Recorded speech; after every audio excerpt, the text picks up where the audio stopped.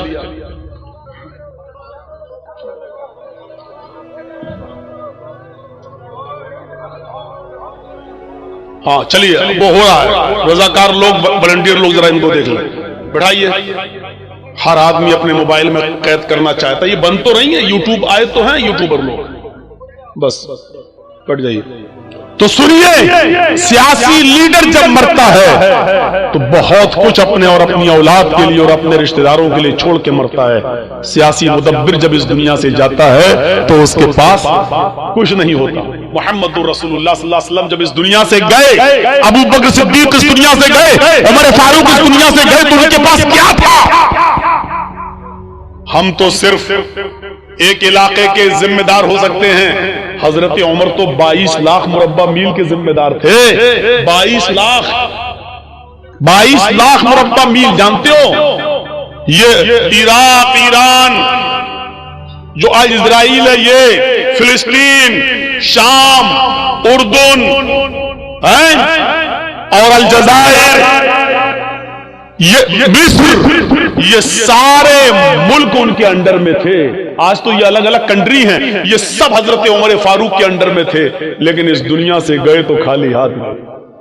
نبی اکرم کی حالت یہ تھی کہ جب آپ کا انتقال ہوا، دن بھر لوگ دیکھتے رہے آپ کی شکل، دیکھتے گئے، خالی کرتے گئے حجرہ. کچھ لوگوں کو جتنا لیٹ پتا چلا وہ لیٹ میں آئے. ایک جماعت رات میں آئی، اللہ کے رسول کی شکل دیکھنا چاہتی ہے لیکن اندھیرے میں شکل نہیں دکھ رہی. کہا امی عائشہ، اللہ کے نبی کا چہرہ کیسے دیکھیں؟ تھوڑا سا چراغ جلا دو. چراغ سمجھتے ہیں نا ہمارے ہاں جو بھی ہوتا ہو، چراغ جلا دیجئے، چراغ، تاکہ ہم چہرہ دیکھ لیں. حضرت عائشہ رونے لگی اور روتے ہوئے کہتی ہے، کیوں میرا مذاق اڑاتے ہو؟ اے باہر سے آنے والو، کیوں ہم محمد کے گھرانے کی انسلٹ کرتے ہو؟ کیوں میری زبان سے ایسے جملے کہلوانا چاہتے ہو جو ہم کہنا نہیں چاہتے؟ کہا عائشہ، ہم نے کون سی انسلٹ کر دی؟ ہم نے تو صرف یہ کہا کہ چراغ جلا دو. ہمیں نبی کا چہرہ صحیح سے دیکھنا اندھیرے میں دکھ نہیں رہا ہے. کیا میں آخری بار دیدار بھی نہ کروں؟ تو حضرت عائشہ فرماتی ہیں کہ تمہارے سردار نے، تمہارے نبی نے، یہ پیغمبر جو اس دنیا سے رخصت ہو گئے، انہوں نے میرے گھر میں اتنا تیل بھی تو نہیں چھوڑا ہے کہ میں چراغ جلا کر تمہیں اپنے شوہر کا، اپنے پتی کا تمہیں چہرہ دکھا سکوں. تو سیاسی لیڈر اور سیاسی مدبر میں فرق ہوتا ہے. سیاست کرنا برا نہیں ہے، اگر سماج کے لیے کی جائے تو بہت اچھی بات ہے. سماج کی سیوا کے لیے کی جائے تو بہت اچھی بات ہے. قوم کی خدمت کے لیے کی جائے تو بہت اچھی بات ہے. حضرت عمر سے کہا، عمر حساب تو یہ نیا کرتا کہاں سے آیا؟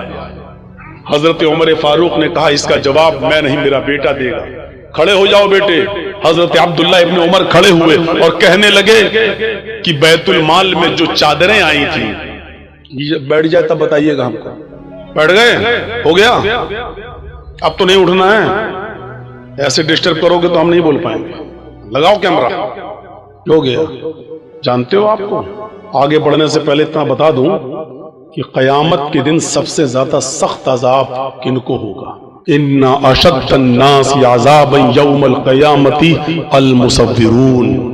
قیامت کے دن سب سے زیادہ سخت عذاب ان کو ہوگا جو تصویریں بناتے ہیں. ہلکا عذاب نہیں، سب سے زیادہ سخت عذاب ان کو ہوگا تو فوٹو کھینچتے ہیں، بلا ضرورت جو تصویریں لیتے ہیں، بلا ضرورت اپنے موبائل میں کسی کی سیلفی لیتے ہیں، ان کو عذاب ہوگا. یہ تو ایک ضرورت ہے، چلو بن جاتی ہے. جرجی صاحب اورنگ آباد میں بول رہے ہیں، کل پوری دنیا سن لے گی. اس کا تو چلو اسلامی کا ایک فائدہ ہے. پاسپورٹ بنانا ہے تو کھینچ لو، کوئی بات نہیں. کسی کو بھیجنا ہے، آدھار کارڈ لگنا، آپ کا فوٹو لگنا ہے تو چلو سیلفی لے لو. بنا کسی غرض و غائب کے اور مقصد کے آپ سیلفی لیں گے؟ کس نے اجازت دیا؟ کیا کریں گے آپ؟ جرجی صاحب کو اپنے موبائل میں قید کیا، کل بھیجیں گے، دیکھو ہمارے گھر آئے تھے، ہماری دکان پہ آئے تھے, میں نے ملاقات کی, میں اپنی مثال نہیں آپ سب کی مثال دے رہا ہوں, جس کی بھی کھینچو, یہی تو مقصد ہوتا ہے. ان اشد الناس عذابا یوم القیامہ, اللہ کے نبی فرماتے ہیں قیامت کے دن سب سے سخت عذاب, سب سے سخت عذاب, سب سے ہلکا عذاب تو یہ ہوگا جس نے دنیا میں سب سے کم گناہ کیے ہوں گے, ان کے پیروں کے نیچے 2 آگ کی چنگاری رکھ دی جائیں گی بس. ان اهون اهل النار عذاب یوم القیامت لرجل یوضع فی اخمص قدمه جمرتان, پیروں کے تلوے یہ ہوتے نا, ان کے نیچے آگ کی 2 چنگاری رکھ دی جائیں گی بس, ایک اس پیر کے نیچے ایک اس پیر کے نیچے. ان دونوں چنگاریوں کی وجہ سے یغلی منہما دماغ, اس کا دماغ ہانڈی کی طرح کھول رہا ہوگا, پتیلی کی طرح کھول رہا ہوگا, جیسے پانی کھولتا ہے, ہیٹر پہ رکھ دو, چولہے پر رکھ دو تو کھولتا ہے. یرا انه اشد عذابا, وہ سمجھ رہا ہوگا کہ سب سے زیادہ سخت اور ہارڈ عذاب مجھے دیا جا رہا ہے, حالانکہ اس کو سب سے ہلکا عذاب ہوگا. یہ دنیا میں سب سے ہلکا عذاب اس کو ہوگا جس کے پیروں کے تلوے کے نیچے آگ کی 2 چنگاریاں رکھی جائیں گی, اس سے اس کا دماغ کھول رہا ہوگا اور وہ سمجھے گا کہ ہمیں سب سے زیادہ سخت اور ہارڈ عذاب ہو رہا ہے. تو جب سب سے ہلکا عذاب کا یہ حال ہے تو سب سے زیادہ سخت عذاب کا حال کیا ہوگا؟ اور تصویر بنانے والوں کو سب سے زیادہ سخت عذاب ہوگا. اب دیکھتا ہوں میری تقریر ختم ہونے کے بعد کتنے لوگ میری سیلفی لیتے ہیں, اور جو سیلفی لیتا ہے اس کا مطلب وہ جلسہ سننے نہیں آیا ہے, اس کا مطلب اس کو اسلام سے محبت نہیں ہے, اس کا مطلب یہ ہے کہ وہ قرآن و حدیث پر عمل نہیں کرنا چاہتا ہے, اس کی نیت خراب ہے.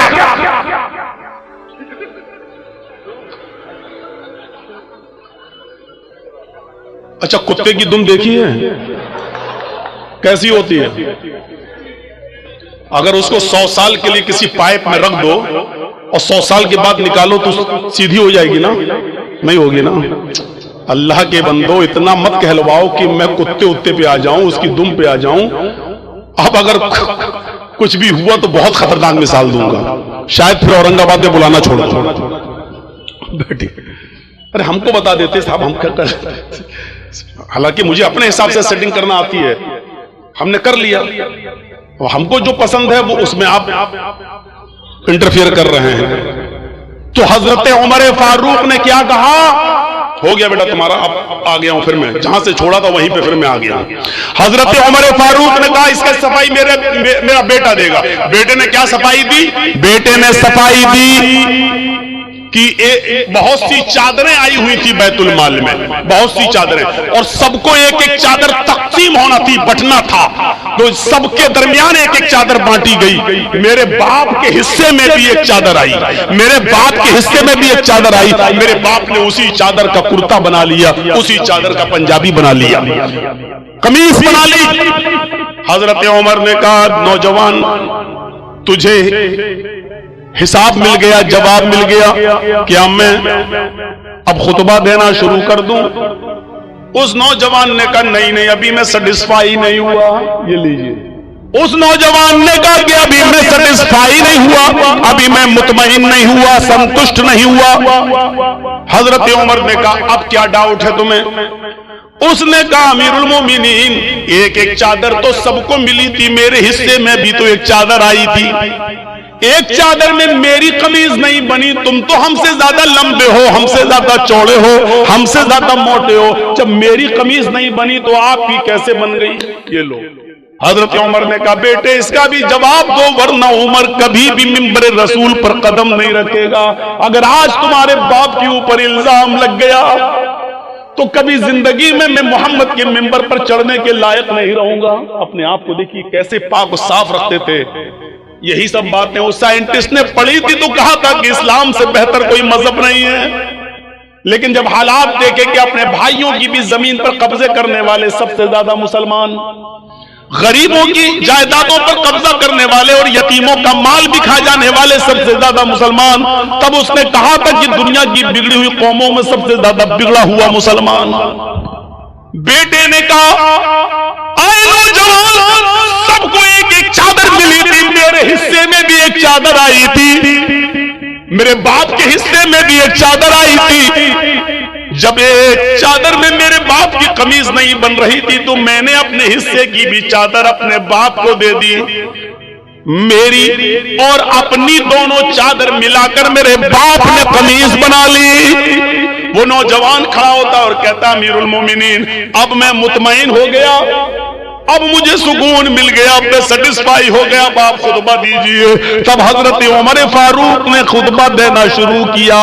حساب زندہ لیتے ہیں اور حساب زندہ دیتے ہیں۔ میرے بھائیوں، مردوں سے حساب نہ لیا جاتا ہے نہ دیا جاتا ہے۔ آپ کے پاس کسی آدمی پر 5,000 10,000 روپے، وہ مر گیا، اب آپ اس مردے سے مانگنے نہیں جائیں گے کیونکہ وہ مر گیا، اس کے گھر والوں کے پاس جائیں گے، ان کو مرضی ہوگی تو دیں گے، ورنہ کہیں گے کہ ہم نے تھوڑی لیے تھے، میرے باپ نے لیے تھے، میرے فلاں نے لیے تھے، ہمیں تو نہیں معلوم، نہ انہوں نے کبھی بتایا، نہ ڈائری پہ لکھا ہے، نہ ہمیں اس کی وصیت کر کے ہم کیوں دیں۔ میرے بھائیو، حساب زندوں سے لیا جاتا ہے۔ آپ اپنے بیٹے کا حساب لو، آپ اپنی بیٹیوں کا حساب لو، آپ اپنی بیوی کا حساب لو، آپ اپنے سماج میں رہتے ہو، سماج کا سردار آپ کا حساب لو، آپ سردار کا بھی حساب لے سکتے ہیں۔ میرے پیارے ساتھیوں، اسلام یہی شکشا لے کر ہمارے سامنے آتا ہے اور یہی بتاتا ہے، یہی چیز تو ہے اسلام کی سب سے بڑی خصوصیت۔ اسلام کیا ہے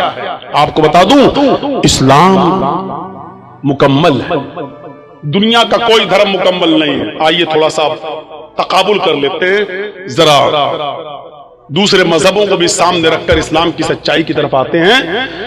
دنیا میں مکمل اگر کوئی دھرم ہے، مکمل سمجھتے ہیں نا، کمپلیٹ، اگر کمپلیٹ کوئی ریلیجیس یا کوئی مذہب ہے تو کیا ہے؟ اسلام۔ دنیا میں سب سے زیادہ مکمل کمپلیٹ اگر کوئی مذہب ہے تو وہ اسلام ہے۔ نبی اکرم سے پہلے کون تھے؟ حضرت عیسیٰ علیہ السلام، لیکن عیسائیت کمپلیٹ نہیں ہے۔ حضرت عیسیٰ علیہ السلام کے حالات 3 سال سے زیادہ آپ کو نہیں ملیں گے، پوری بائبل پڑھ جائیے، 3 سال سے زیادہ عیسیٰ علیہ السلام کے حالات نہیں ملیں گے۔ ابراہیم علیہ السلام کی زندگی کے 5 سال سے زیادہ کے حالات نہیں ملیں گے۔ موسیٰ علیہ السلام کی زندگی کے 4 سال سے زیادہ حالات آپ کو نہیں ملیں گے۔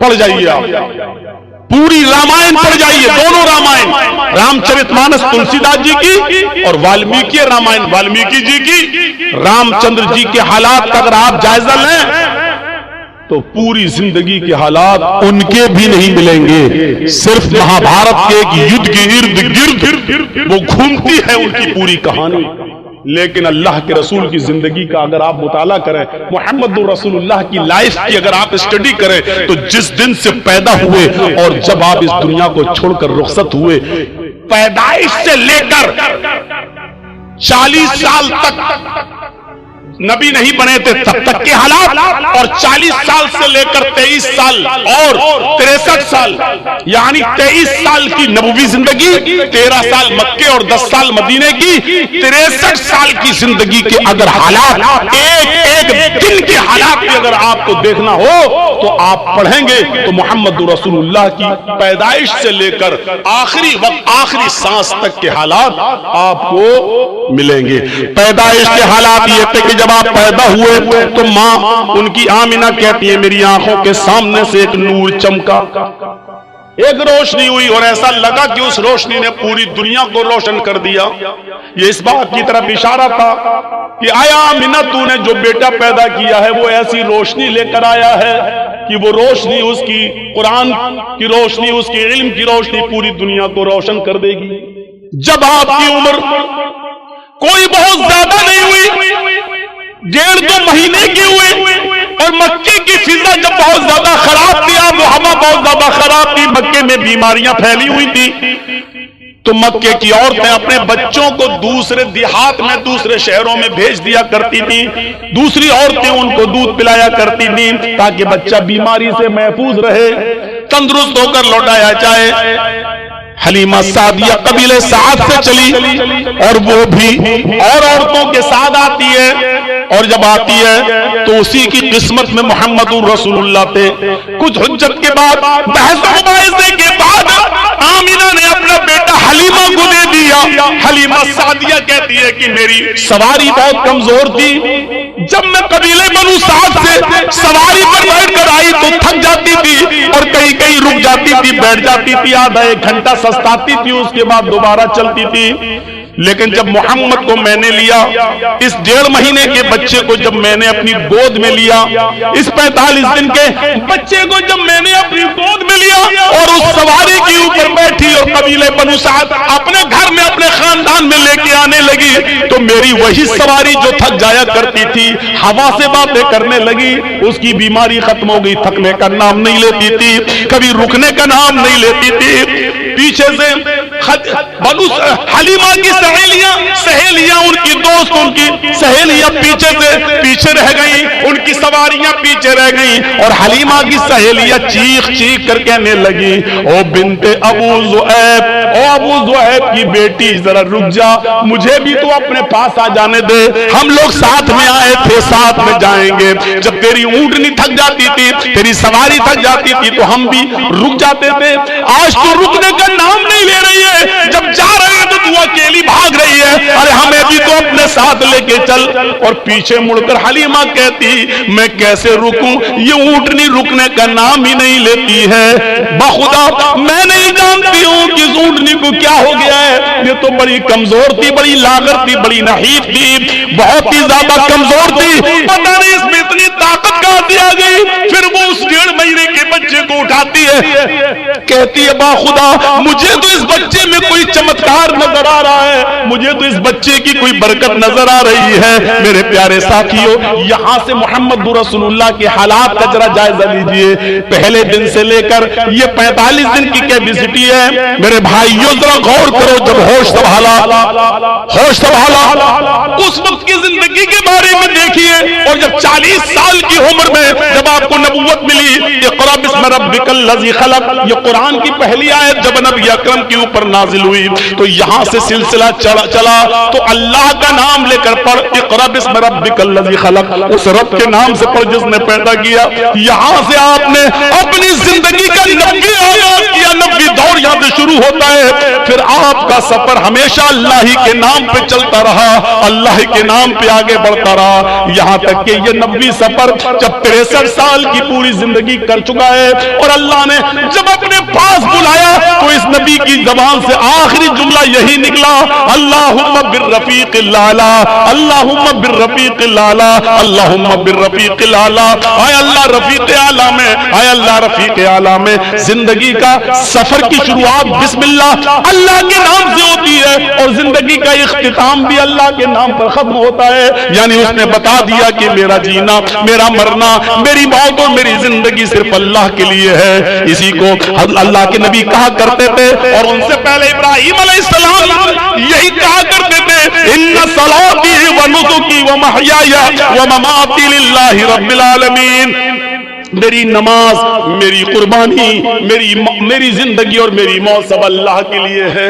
ہمارا اور آپ کا معاملہ اسلام کے تعلق سے ایسا ہونا چاہیے کہ مثلاً ہم چائے پئیں تو یہ سوچیں کہ چائے پینا کہیں جائز ناجائز تو نہیں ہے، ہم پانی پی رہے ہیں تو یہ سوچیں کہ پانی پینا کہیں ناجائز تو نہیں ہے، نہیں جائز ہے، تو کتنی سازوں میں پیئیں، کیسے پیئیں، ہماری سوچ یہ ہونی چاہیے، ہمارا اٹھنا بیٹھ ہر وقت یہ سوچنا چاہیے کہ ہم چلنے میں کہیں غلطی تو نہیں کر رہے ہیں، کہیں ہم اسلام کی مخالفت تو نہیں کر رہے ہیں، ہمارے دماغ پر اسلام چھا جانا چاہیے، تب ہم اسلام کے اندر پورے کے پورے داخل ہوں گے۔ زیادہ تیز ٹوائلٹ آ رہی ہے کیا؟ سب بگاڑ دیتے ہیں میرا معاملہ یار، سامنے سے نہ اٹھا کریں، پیچھے سے اٹھ جائیں ہمیں کوئی دقت نہیں، سامنے سے اٹھتے ہیں تو مجھے ایسا لگتا ہے کہ کوئی میرا مائک پکڑنے آ رہا ہے، چھین کے بھی پھینک دے گا، ایسا ہو چکا ہے میرے ساتھ، اس لیے تھوڑا ڈر لگتا ہے مجھے۔ پیچھے سے اٹھ جایا کرو، اب ہم کو لگتا ہے کہ پولیتھین منگایا کریں گے، جس کو زیادہ تیز آئے وہ یہی کر لیا کرے، اچھا نہیں لگتا ہے۔ ابھی کچھ دن پہلے ایک بڈھا اٹھ رہا تھا بیچارہ 80 سال کا، میں نے کہا کہاں جا رہے ہو؟ اب تو تم چاچی کے لائق بھی نہیں رہ گئے، اب کہاں کیا کرو گے، یہاں بیٹھ جاؤ۔ بڈھے بھی بیٹھ جاتے ہیں بیچارے، وہ بھی نہیں، کیا ضرورت ہے ان کو آگے بیٹھنے کی، اور جب بیٹھ جاتے تو بیٹھ کے سنیں بیچارے۔ تو سنیے، یہ ہمارے دماغ میں چھا جانا چاہیے، اور جب یہ چیز ہمارے دماغ میں چھائے گی تبھی ہم اسلام پر مکمل عمل کر سکتے ہیں اور داخل ہو سکتے ہیں۔ مثلا ایک بہت بھوکا آدمی تھا، سنا آپ نے؟ نہیں سنا؟ ایک بہت بھوکا آدمی تھا، اب بھوک کی وجہ سے اس کا حال خراب تھا، بس اس کو یہ تھا کہ کسی طریقے سے روٹی مل جائے کہیں میں، لیکن نہیں مل رہی،